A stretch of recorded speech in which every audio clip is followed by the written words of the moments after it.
From the boardroom to the community, from tech startups to mental health advocacy, Myra Maloba presents to you the Women Per Excellence podcast. Each week, join the queen of interviews as she takes you through visionary women who are breaking barriers and leading change. Together, let's amplify these remarkable voices, inspiring the world, one story at a time.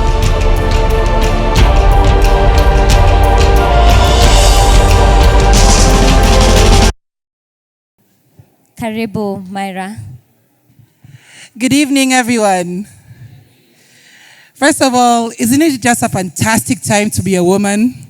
Can I hear woohoo? Yes. So good evening to all the women in the room and the men.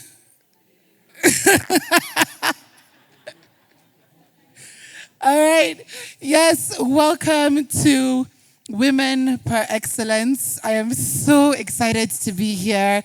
I am so excited to be in such an amazing space with all these beautiful faces represented, from all the women in attendance to all the businesses. Everything I'm passionate about is right in this room. So let's give it up for DadaSoko for putting this together. Right, so now what is Women Per Excellence? Now it's a podcast that amplifies women and the voices leading with purpose, passion, and power. Now here we explore the stories, strategies, and bold moves of women who are making meaningful impact across business, tech, wellness, politics, and community development. Now at the heart of this platform is a deep belief that when women rise, entire communities thrive. Can I get an amen to that? Now, Women Per Excellence is more than just a podcast. It's a space to learn, connect, and be inspired by the journeys of women who are not only excelling in their careers, but are shaping the future of leadership both at home and in the workplace. We are so proud to be partnering with DadaSoko, a transformative e-commerce platform empowering African women in business. Now, through this collaboration, we aim to spotlight not only successful women, but also the ecosystems that support them, from digital tools to networking like DadaSoko that are bridging access and opportunity. Now, together we are championing a future where women are not only seen and heard, but also financially empowered and digitally equipped to lead. And on that note, I'm honored to introduce today's panel, a powerhouse of women who are redefining leadership and financial freedom across sectors. So let's give a warm welcome as I introduce. We have first Olive Gitao, who is the head of internal audits at Kenya Mortgage Refinance Company, and ICPAC council member, bringing deep insight into finance, governance, and public accountability. Let's give it up for Olive. Up next, we have Diana Othieno, who is the group lead for large retail at Airtel Africa, with extensive experience in digital finance, connectivity, and scaling access across the continent. Give it up for Diana. All right. Up next, we have Serene Nyamori, who is the CEO of Sustainability Africa, a visionary voice in climate leadership and sustainability economics. Give it up for Serene. Last but not least, we have Dorcas Ogana, country manager at Data Group IT, leading in the fast-paced world of tech distribution and ICT innovation. And I'm your host, Myra Maloba. I am first and foremost, my biggest JD is a mother to two fabulous children. I am a wife as well, a media strategist, and a storyteller. I'm also the managing director at Icon Radio. Our purpose is to elevate African voices and create platforms that spotlight women doing extraordinary work. And it's my pleasure to guide today's conversation as we explore what it truly means for women to achieve and sustain financial freedom. Welcome to my podcast. Let's begin. Welcome, ladies. I hope the mic is nice and okay. All right, good. Now, first of all, we'll start with a general question to all of you, and we'll start off with Dorcas. How do you define financial freedom personally and professionally, and what has shaped your perspective on this? Good evening, everyone. My name is Dorcas Ogana, and I'm so happy to be here. Thank you so much, DadaSoko, and thank you, Myra, for this opportunity. So I think for me, financial freedom is something that I've tried. Each time you fail, you unlearn, you try again, you fail. So, but being in my space and being able to afford what I can at this moment, and how do I put it? Just being able to live within my means. So you'll find many times you want to get to a certain level in life. And of course, as the earlier panelist had said, you look at those who are above you.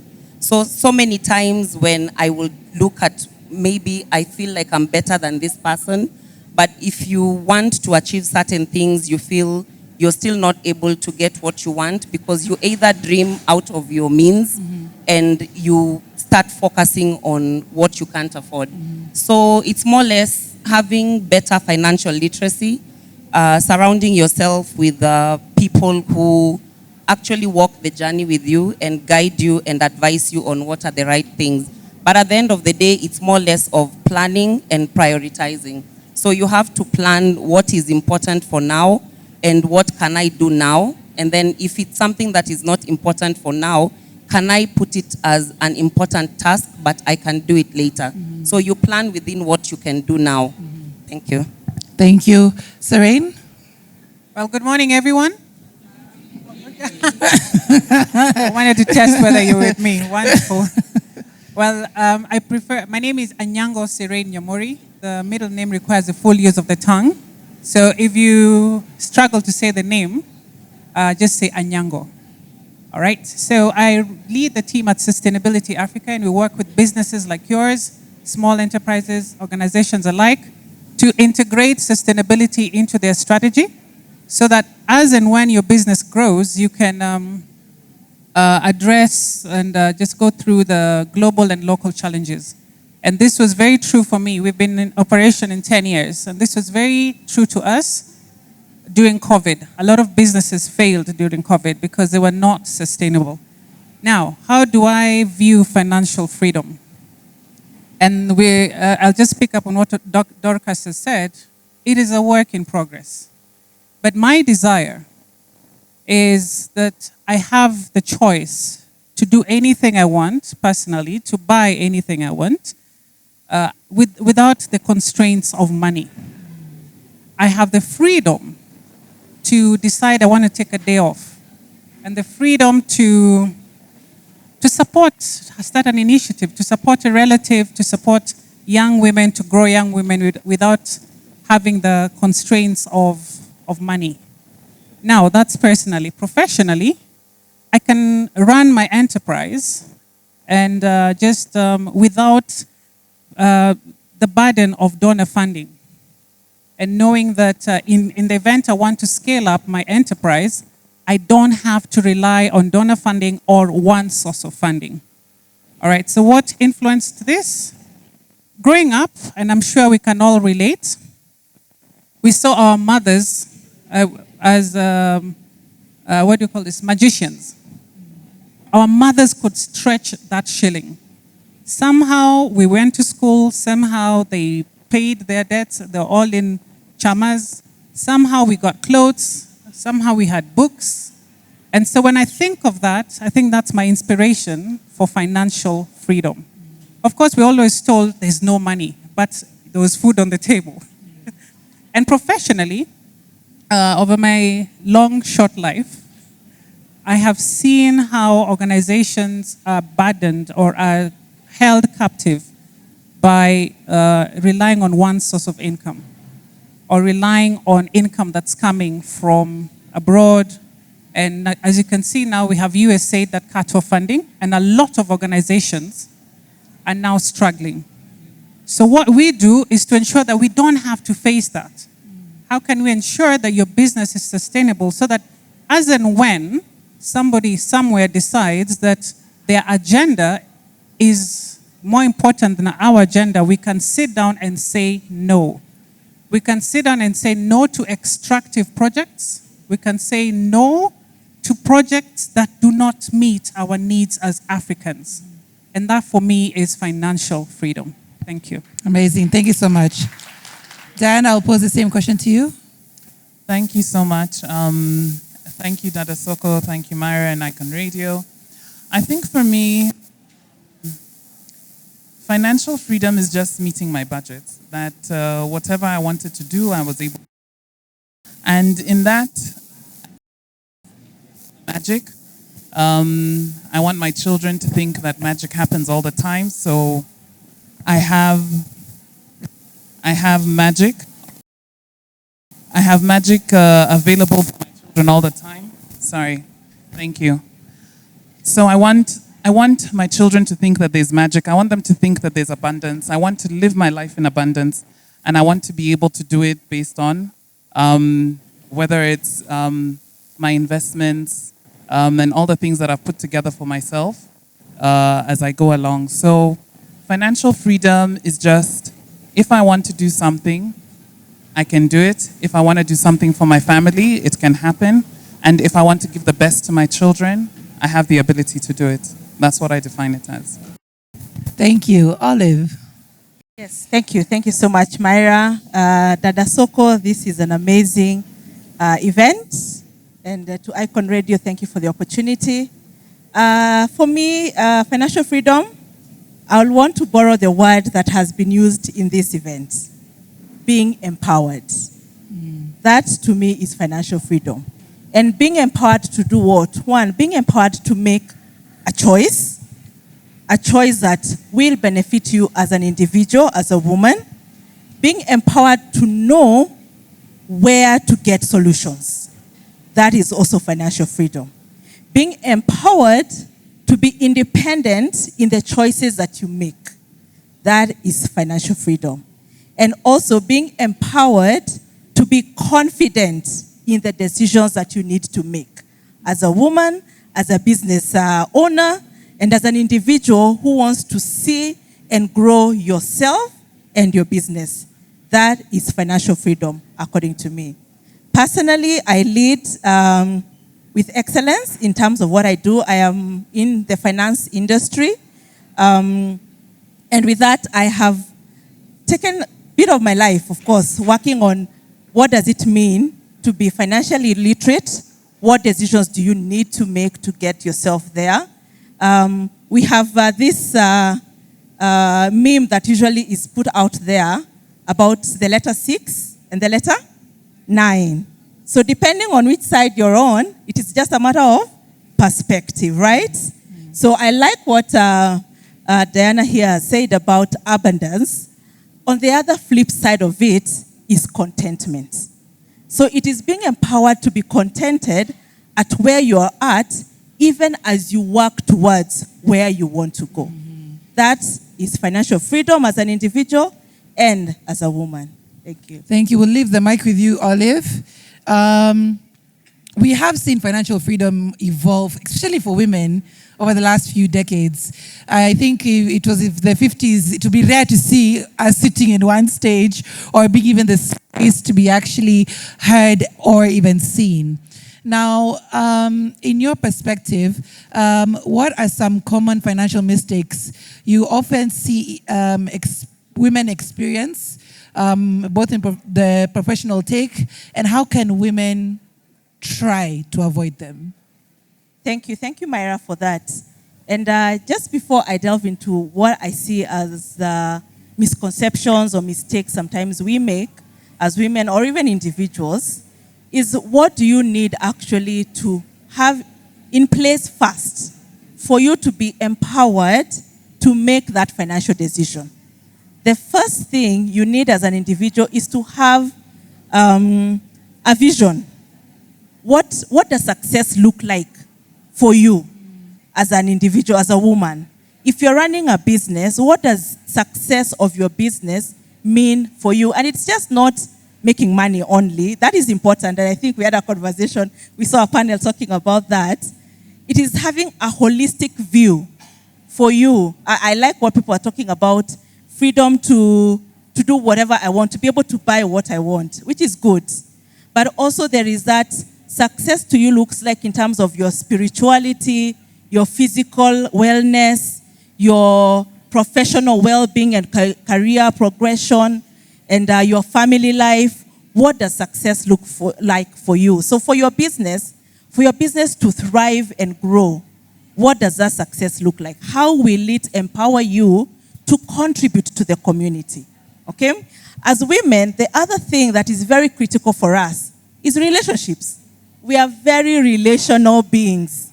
And so what you need to ask yourself is, are you covering yourself with a support system that actually pushes you ahead?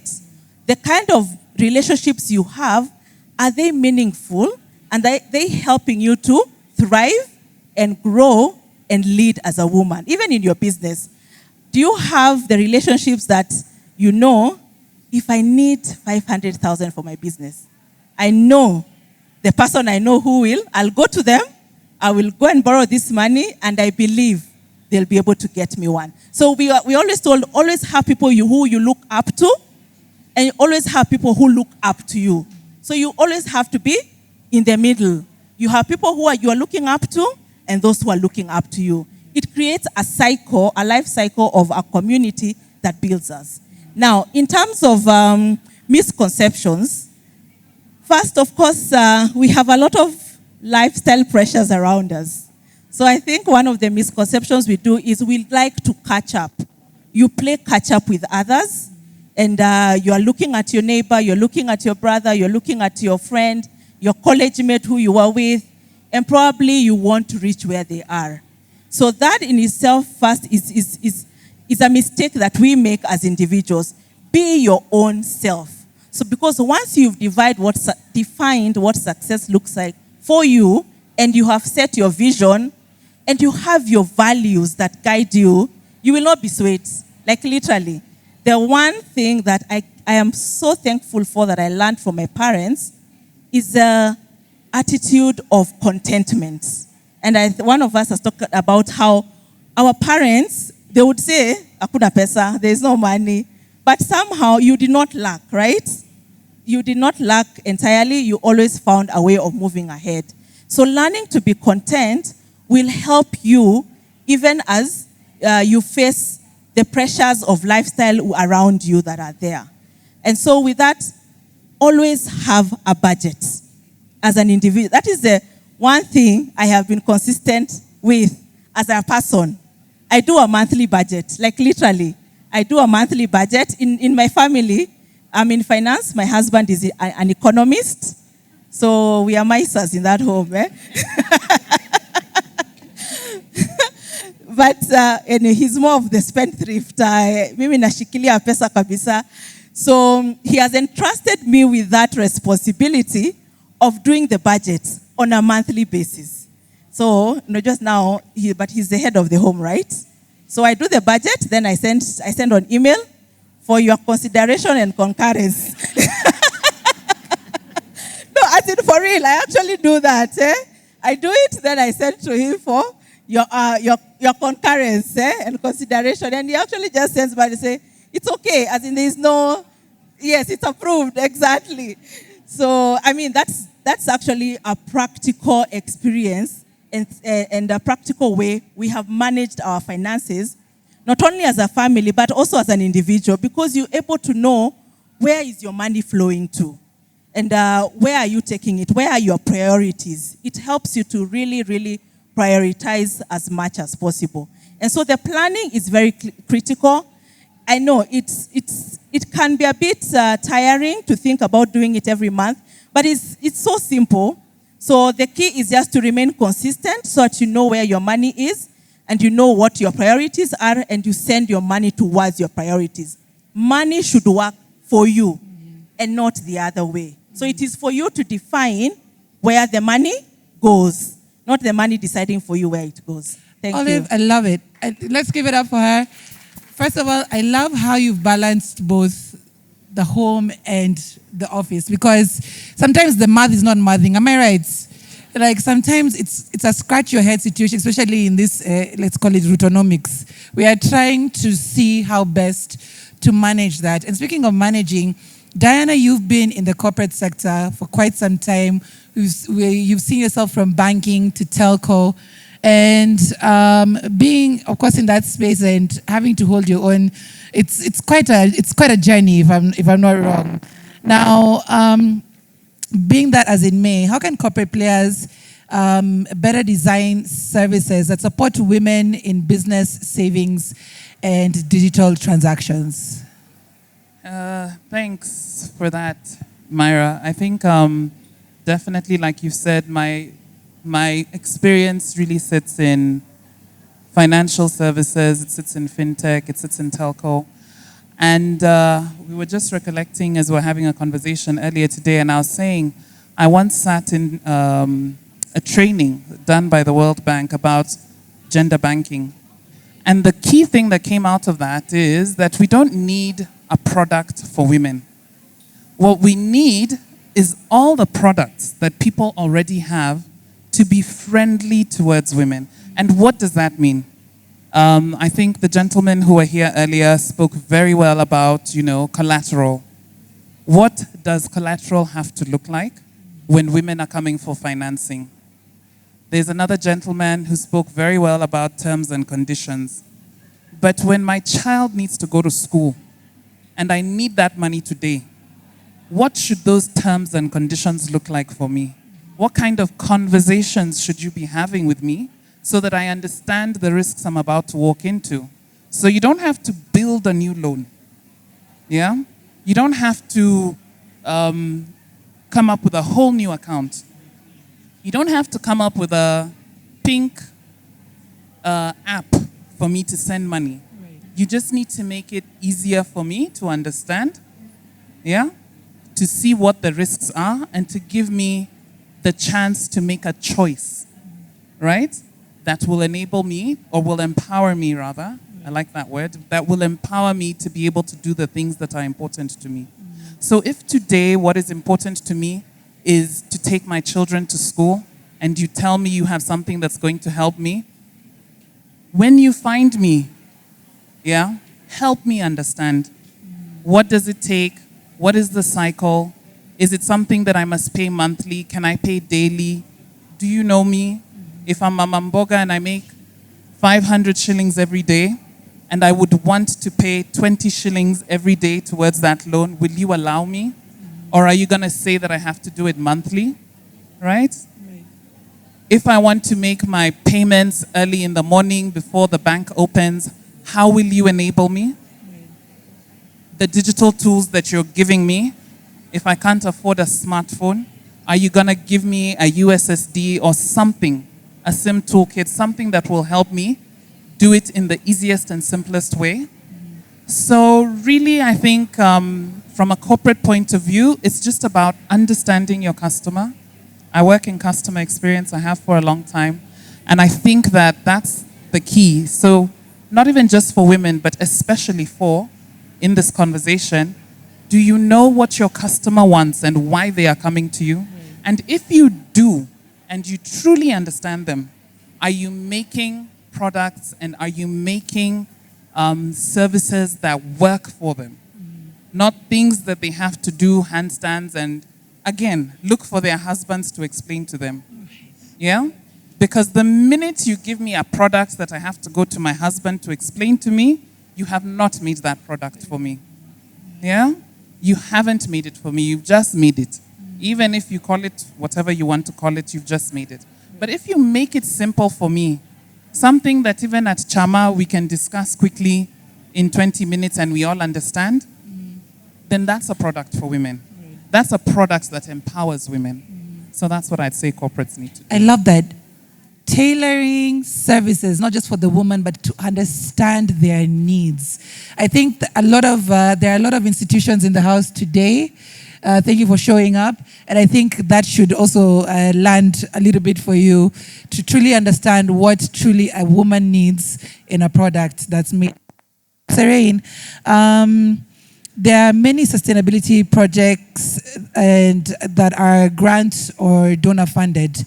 How can women transactions such as projects into financially viable enterprises or sustainable income streams? Thank you, Myra. That's a very good question, because it is that very question that I asked myself when I was founding Sustainability Africa. So about 15 years ago, I was sick and tired of seeing women in this space held captive by donor funding. All right? So I asked myself, if you're really sick and tired and angry about it, do something about it. So maybe back to your question, what can women do to run viable projects in the sustainability space? We need to start thinking of impact as value. Okay? Now, value can be monetized. So if you can monetize value, then you can create, you can become financially sustainable when you monetize value. And I'll give you an example. Put women together in a cooperative, all right? Then partner with a microfinance that will give them accessible loans that they can pay, at lower rates. Yeah. And then they probably start like an apiary, beehives and all right? Then when they sell the honey from the bees, and it's not just honey that you sell. You can sell venom, you can sell the honey, you can sell there's so many byproducts of bees, of keeping an apiary. And so with that, the women, they can get access from the farm to the market, and you make that enterprise more sustainable. What am I talking about? We need to start thinking of business in a social enterprise model. You can still do business and do good at the same time. So you're not stuck particularly on just doing business and counting profits, but also doing good. You can also, another example is you can just you can have women together, and you have a micro enterprise, and they continuously just run, and I know that we have what we call brown gold and green gold. Agriculture is the place to be, because that is where we started as Africans.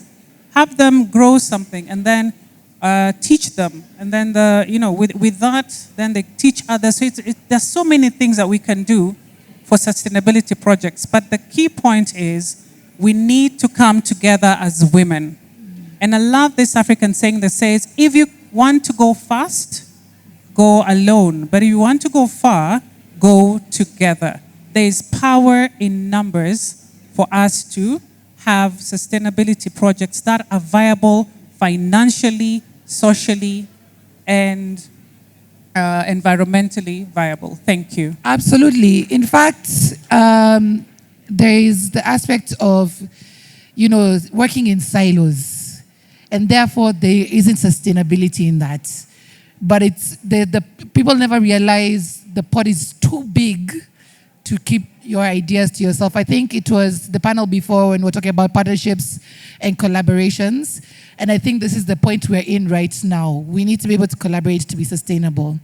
Now, Dorcas, as a country manager, how have you balanced personal financial goals with the pressure of driving revenue growth and business targets? Thank you, Myra. So in terms of business, there's always a number and a gun to your head for me to deliver my targets.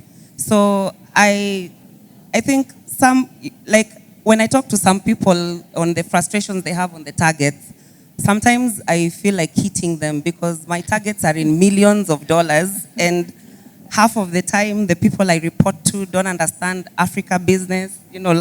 Most technology firms are out of Africa. But for me, I depend a lot on the wheel of life, and Olive, you touched a bit on that. So I depend on family.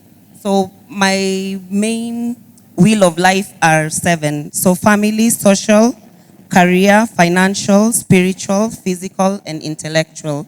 So what I do is, from those 7, I divide half of them are on career, and then I also have personal goals. So on my career goals, of course, definitely I work on process of elimination. So where I have what is urgent but not important, then what is urgent I can delegate, and then what is urgent and important I need to do now. And in terms of my personal goals, of course, on family, I already know the goals where I want to be, because I, of course, as a woman, I need to know, am I done having my 2 children or am I adding? So of course I know I've reached my limit with my 2 boys. And then I know of course you plan as a family, where do you want your children to go? So of course, in terms of family, it's the children, the marriage, my health, my family's health, and so on. And then in terms of social, I've tried to work on that in my different decades of my life. So of course, between the 1 and 20 years old, it's just those institutional friends. They are there, you can't do anything about them.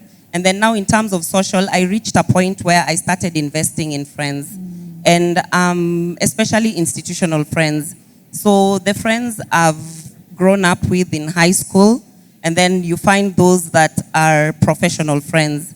And in terms of professional friends, I focused more on admiring and trying to tap into women who have been in tech even when it was harder then. Because now you find it's still hard, because of course it's more like a boys club, but there's access to information because we are now in the digital era.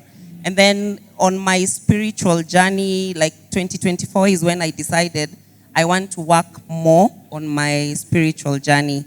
And then in terms of my physical and intellectual, so physical, I now balance and put targets for myself.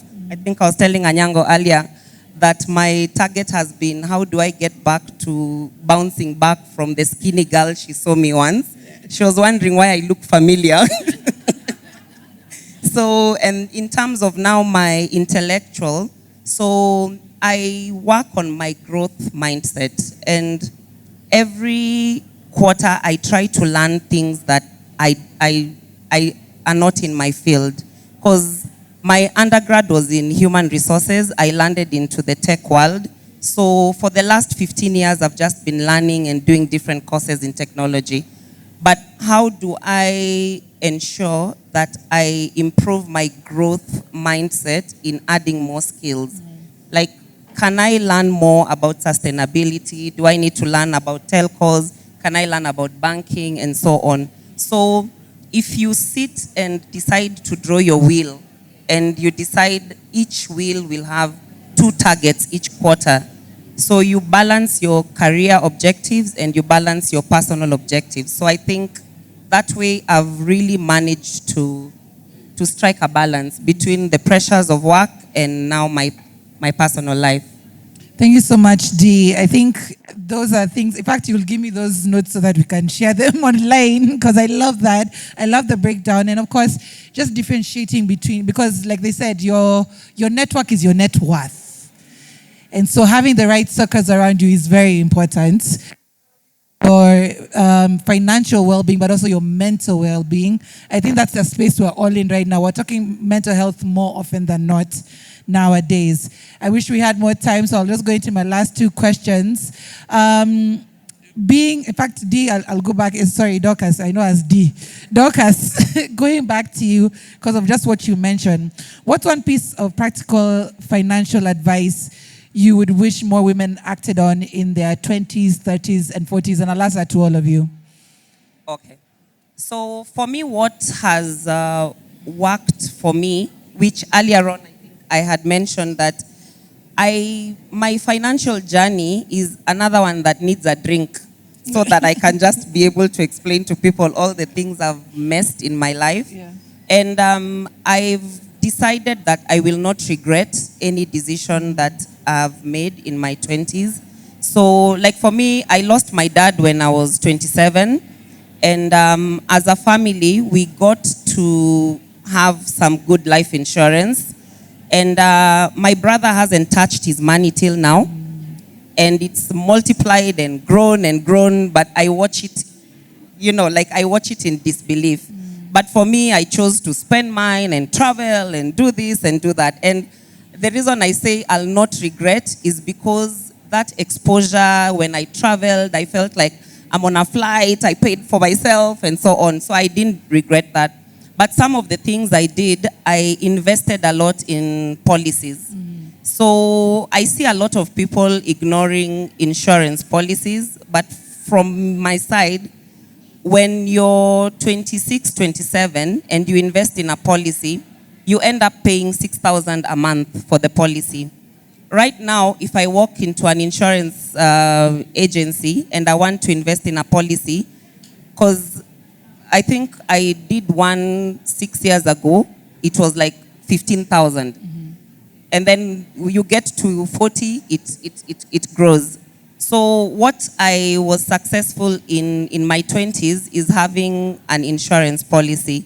And if anyone is between the ages of 24 and 30 here, I feel you can have a good plan in your 20s and have a policy whereby you're able to pay 6,000 shillings a month. I mean, nowadays people do nails for 4,000 shillings. You do your eyebrows, and then for I don't know how much, you do your eyelashes for another cost. So if you can break it and say, maybe let me put aside 7,000 shillings a month and I'm going to do a policy.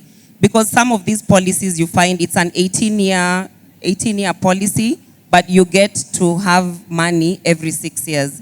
And I did it as a joke because I just needed to throw money somewhere so that my siblings don't think I was the one that loved life. But at the moment, I can actually see the policies benefiting me. And I'm able to sit and say, okay, maybe there's a 500,000 coming in the next year. Maybe I can plan this and this with it. So in your 20s, try and invest in those that you can, easily afford the money per month. And of course, you can't default on such things. And then don't be afraid to risk, because there are only two things in life that you're guaranteed, is being born and dying. So outside of that, I don't really see why you should fear taking risks. But of course, on women, it's easier. But for men, men want to work with something that they feel, I have money in my pocket and I know this is what I can get. So for me, I'm a culprit in that fight in my marriage, where I'll go and invest, and then I say, we invested, and then now I'm like, we are contributing this.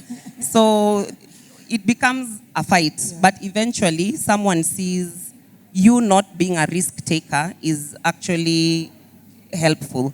And then in your 30s, what's important is, if anybody has not been your friend, like if you went to school together in your 20s or in your 15 years old, and you're not my friend and we've not connected when I'm 30, by the time I'm 32, I need to have a list of 10 people that I consider these are my loyal friends. And then now at that time, you've started having friends in your career, friends in your social enterprise networks. So you invest more in the friends that you feel can connect you to the extra mile that you want to go to. And in 40s, I think for us as women, 40s is where we realize we need to love ourselves more. Okay. Yeah. Thank you. Serene? Well, thank you, Myra. So most of you will agree with me that we were never taught about money in school or at home. Anyone who was never taught about money, please join me. And so I'm going to share what I would have told my 20-year-old self and my 30-year-old self. So at 20, and this is a time where you're young and vibrant and slender when I... And at that time, you're excited about life. You probably have your first job. You've been conned out of money. And you've lost some money, one way or another. So this is the point where you need to start teaching yourself about money. Learn about how money works. Learn about money, not just how to make it, but how to manage it and how to invest in it. how to invest that money, learn about money. And the beauty about this, we're in the 21st century, there's so many resources. We have the books, we have the ebooks, we have YouTube, we have so many resources on how we can learn about money. But most importantly, as you're learning about money, learn about what's viable to the African child, to you as a Kenyan. Because if you read Rich Dad, Poor Dad, it's wonderful. But does it apply to your context? All right, so learn about money in your 20s as much as possible. Now in your 30s, this is the time now you get pushed into many directions. Your career is picking up. At this point, we're thinking about family, our eggs. What do you say about eggs? they're doing skates. You're getting children. Most of us, I'm talking about how, the transition between 20s and 30s. We're thinking about marriage or getting a partner. And the best word to say now, because you've already learned about money, start investing. Invest in products that you understand.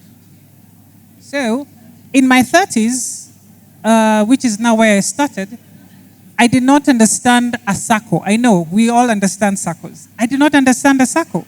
Like, how does it work? But I did understand money markets, and money markets made sense for me.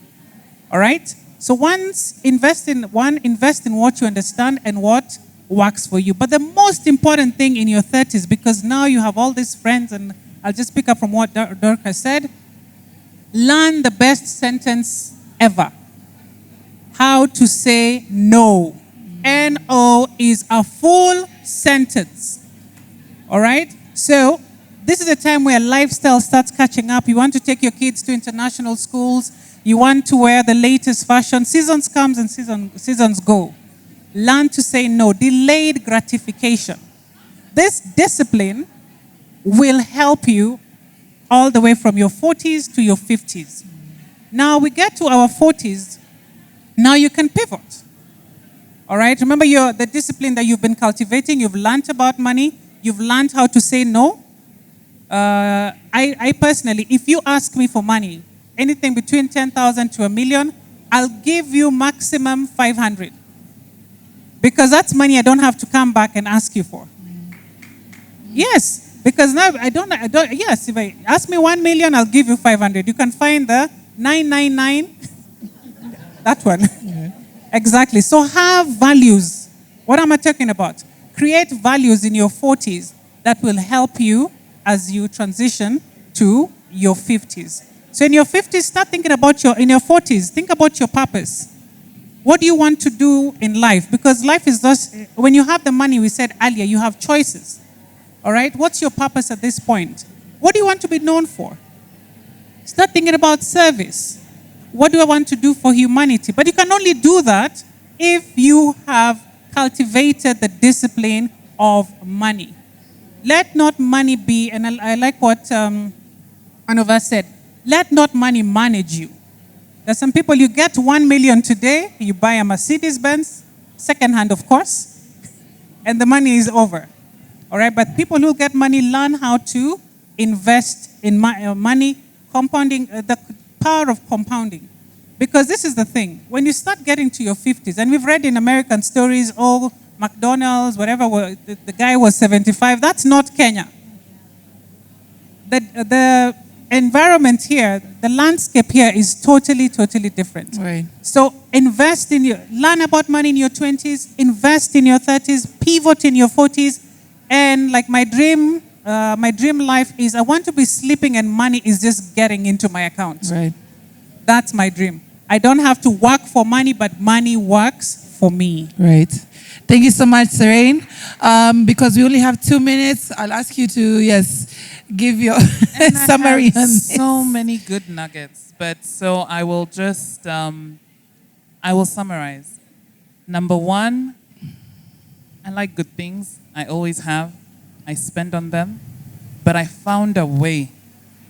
By the time I was 30, I had bought my first car. I had bought my first house. I was a banker. Mm-hmm. I was just wise. The wisdom that I got from people above me.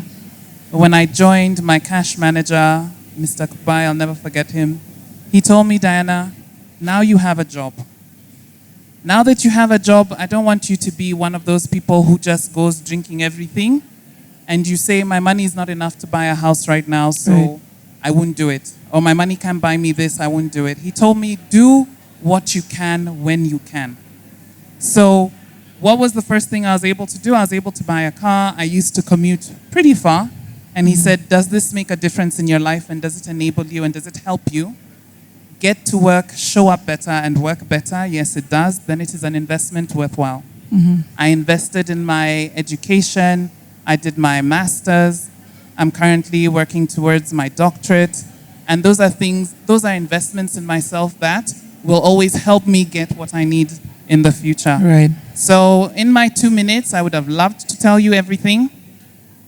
She said it very well. Everyone has said it very well. Decide who you are, what you want, how you want to do it, and you have to start sacrificing young. Your 20s are not for Monjoyo. Your 20s, if you have discipline and you start being able to make those kinds of savings, investments into yourself and into what you want for your future, by the time you're in your 30s, they will be compounding. They will start to pay forward. And by the time you're in your 40s, you have the opportunity to make choices. Thank you so much, Diana. And finally, Olive, we'll give you 1 minute so we can round up. Okay, thank you, Myra. All right. They have given the nugget, so which is good. So I will just summarize and say, in your 20s, save, save, save. I had the honor of having parents who knew what needed to be done early. So when I got my first job, the first thing they told me, join DadaSoko. And they were very clear, you now have a job, we are not paying for your masters. You are paying for your own masters. So how was I going to pay for my own masters? I had to save in DadaSoko and be able to borrow from the SACCO to pay for my masters. So I saved and saved from the word go. And as I was saving, I am also investing, because I am investing in my education. But when I get a little bit more a year later, I put that money elsewhere as well. I was very conversant with also unit trust as well and the financial sector. And so with that, I also put money in the unit trusts. And when I got my other second, third job, it was in a banking setup, and they had the facility of getting a loan that was affordable. I bought my first house. Unlike most people, I did not buy a car. I bought a house. And the first car I bought, I think, was like 2 years ago. Like literally, I was riding in my husband's car. I was like, I don't need a car. I needed the house first, which not only helped me, but helped our family. So there are certain decisions and priorities that I did for myself that have helped me. And 10 years down the line, I paid off my mortgage, and now I have another one. Wow. And the mortgage I had with them, now my free house, I'm able to get an equity from it and invest in an infrastructure bond at the central bank, which paid from last year 17%. Where will you get a 17% return if it's not from CPK? So all of you here, please make sure you have the app of Dow CSD for CBK that will help you to invest directly and buy government securities for yourself and be able to get the returns, raw, original returns as they are. It's also good, of course, to put in the money markets, but there's also management fees that you pay for that. So that is just financial literacy that helps you to know where to put your money.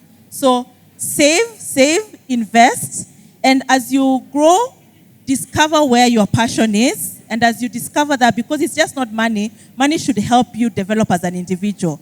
So discover your passion, then invest in your passion as well, develop your passion, and deepen your passion as an individual. So if you're into entrepreneurship and a business, discover which business you're passionate about, develop it, and keep deepening it. And deepening it means get more knowledge, get more information. How do I better myself in that? And for us, if you're not into finance, just take some time, learn something small. I liked what the previous presenters talked about. The different apps that have been presented here have a lot of information and aspects on finance in terms of being able to put your accounts and your books, which is important. Because for a business person, right now, besides accessible and affordable financial solutions, the other very critical element is a conducive operating environment. Right. And in this case, how does public policy affect you? So as a person, I'm in that field. I help advise governments on tax policies which are affecting all of us. So I'm also in that field where we work very closely with government to help not only businesses but common mwananchi on how just to make sure that the policies that are being put in place are beneficial to the end person, to the Kenyans, so that they benefit you and that at the end of the day, your disposable income is what you need. They're not eating all your money. Okay, they're not listening a lot. We tell them they're not listening. But Right. we keep saying and we'll keep talking, and we hope that at the end of the day, they will benefit us as individuals. Thank you. Thank you so much. Thank you so much. Give a warm hand for the ladies on stage. I wish we had more time, but I have been signaled. We have to get on stage. Thank you so much, ladies, once again. Thank you so much to DadaSoko, Niplug, PaySoko, and Icon Radio for coming together for this podcast. Women by Excellence will be showcasing on all major DSPs. So make sure to follow us and follow all DadaSoko, PaySoko, and Niplug pages. Thank you so much for having us, and enjoy the rest of the sessions.